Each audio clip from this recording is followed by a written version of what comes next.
Right now, it does seem like there is a wave of positivity with coaching staff starting to get back together again. Players not far away. Let's start with the coaching staff. I think I read correctly? You're now able to meet in person. Is that correct? We did, Paul. We started about 2 weeks ago.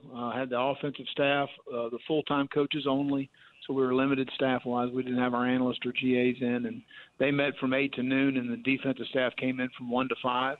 And we did that for 2 weeks.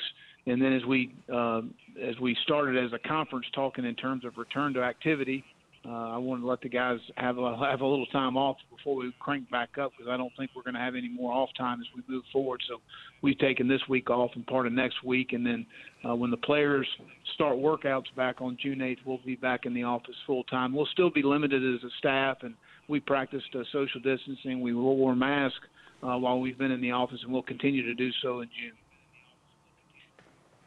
Let's talk about what's going to happen next, because I know that protocols are already set, but when players get in, what's it going to be like?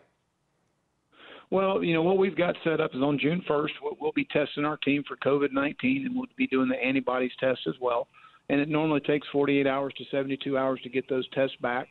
Once we get those tests back and they are negative, we'll have to do physicals for all of our players again. We've been laid off for so long. And normally it takes, about 24 hours to 48 hours to get some things back on blood work, EKGs, different things. We take them through a thorough physical. And then on Monday, on June 8th, we will start back working out. Our guys will work in clusters of 4. It's not done by position or not done by the side of the ball. It's done by who they live with and who they're going to be around.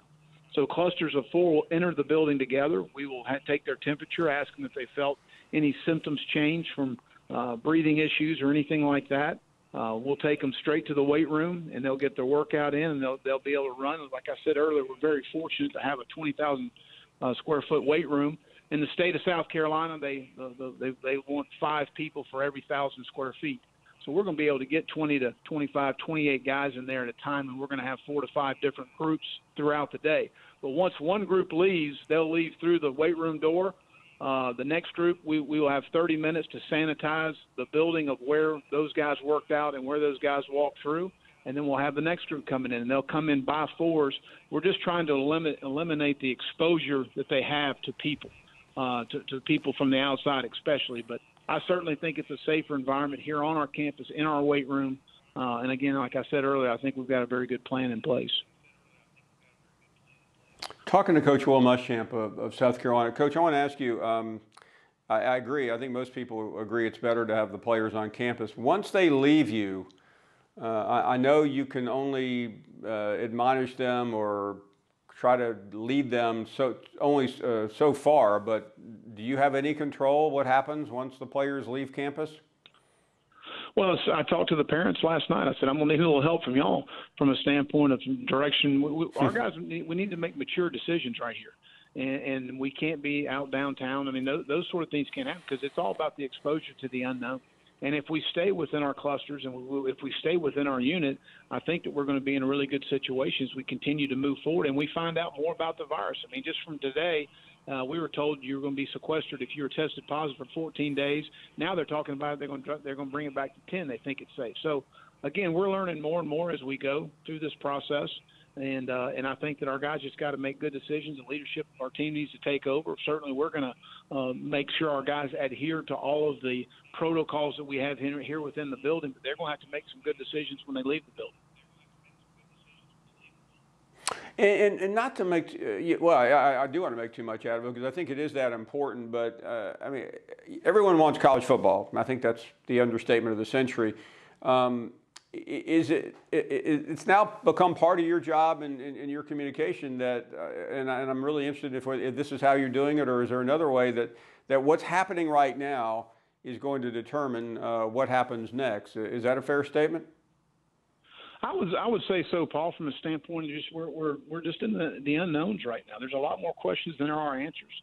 But I know one thing: the most paramount thing that we're doing is the safety for our student athletes. And I think we've got a really good plan in place for that, and that's been set out very carefully from our athletic directors, from our presidents and our chancellors, and from Commissioner Sankey. And that from the get-go, that was the number one. And if we didn't feel like it was a safe environment or a safer environment for them to be here as opposed to play somewhere else, then we wouldn't be coming back on campus. We do feel like it is the safest environment for them. Clearly, your job is to coach football, but the debate outside of the field is we have to have college football from a financial standpoint. And I know that that is not really where you come down. You've already laid it out very convincingly about the safety part, but would you address that part of it? Because there just seems to be a perception out there that that college football will be played no matter what. Well, I don't think that is true. I think that, again, the safety of our student athletes is the number one thing, the safety of our staffs. And you know, we've got some elderly people on our staff.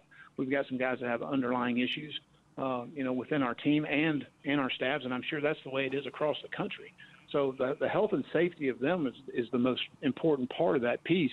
And if we're able to continue to progress into July, into August, into September in a safe, you know, in a manner that we feel like we're being successful as far as the safety part of it is concerned, that's what we'll do. And if it's not, then that's probably not what's going to happen. But I think, again, and I think Coach Tanner said it best, is we continue to move forward in this process, we're going to know a lot more about where we are as we start to get into July and start to get into August. Thank you for watching ESPN on YouTube. For live streaming sports and premium content, subscribe to ESPN+.